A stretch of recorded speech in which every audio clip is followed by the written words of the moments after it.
पीथमपुर के पास स्थित industrial waste management company factory में भोपाल की यूनियन कार्बाइड कंपनी के जहरीले कचरे को नष्ट किए जाने को लेकर स्थानीय संगठन और रहवासी इसका लगातार विरोध कर रहे हैं, जिसे इंदौर महापौर पुष्यमित्र भार्गव ने भी समर्थन किया है। उन्होंने इस मामले पर गंभीरता से पुनर्विचार की आवश्यकता जताई। जेके न्यूज 18 के लिए इंदौर से विजय पाल सिंह की रिपोर्ट। 2 दिन से लगातार अखबारों में इस बारे में हम पढ़ रहे हैं। पीथमपुर में कुछ लोग इसको लेकर विरोध भी प्रकट कर रहे हैं। मेरा ऐसा मानना है कि इसको लेकर पुनर्विचार होना चाहिए।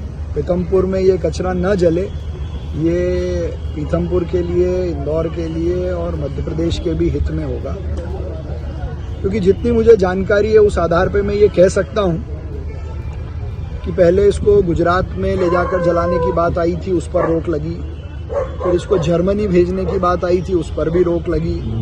मध्य प्रदेश शासन खुद इस पर एक एफिडेविट दे चुका है कि जो इंडस्ट्रियल वेस्ट टेस्ट किया गया है वो इंडस्ट्रियल वेस्ट था, ना कि टॉक्सिक वेस्ट था।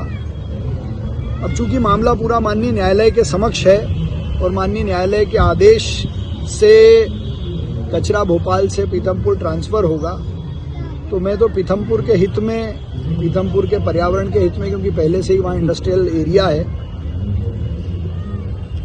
तो ये चीफ सेक्रेटरी से और प्रिंसिपल सेक्रेटरी जो भोपाल गैस ट्रेजेडी विभाग के हैं उन सब से आग्रह करूँगा कि इस पर एक रिव्यू लगाया जाए और कचरा जलाने के बाद जो पर्यावरण पे प्रभाव पड़ा है उसकी स्टडी के आधार पर पुनः इस पर कोई निर्णय माननीय न्यायालय से लिया जाए और पीथमपुर के जो लोग हैं उनके पक्ष को भी एक बार सुना जाए। तो यदि इस पर पुनर्विचार होता है तो ये सबके हित में होगा, क्योंकि एक समय ये बात भी आई थी कि 21 स्थानों पर इसको अलग अलग ले जाया जाएगा। तो केवल इंडस्ट्रियल वेस्ट जलाने से जो दुष्प्रभाव वहाँ लोगों ने बताए हैं, और अगर ये यूनियन कार्बाइड का मिथाइल आइसोसाइनाइड वाला जो गैस का वहाँ जो कचरा हमारी भोपाल गैस ट्रेजेडी का पिछले 40 सालों से वहाँ रखा है वो यहाँ जलता है, तो इस पर सबको एक बार पुनर्विचार करना चाहिए, बात करना चाहिए, और पीथमपुर के लोगों के साथ हम भी खड़े हुए हैं।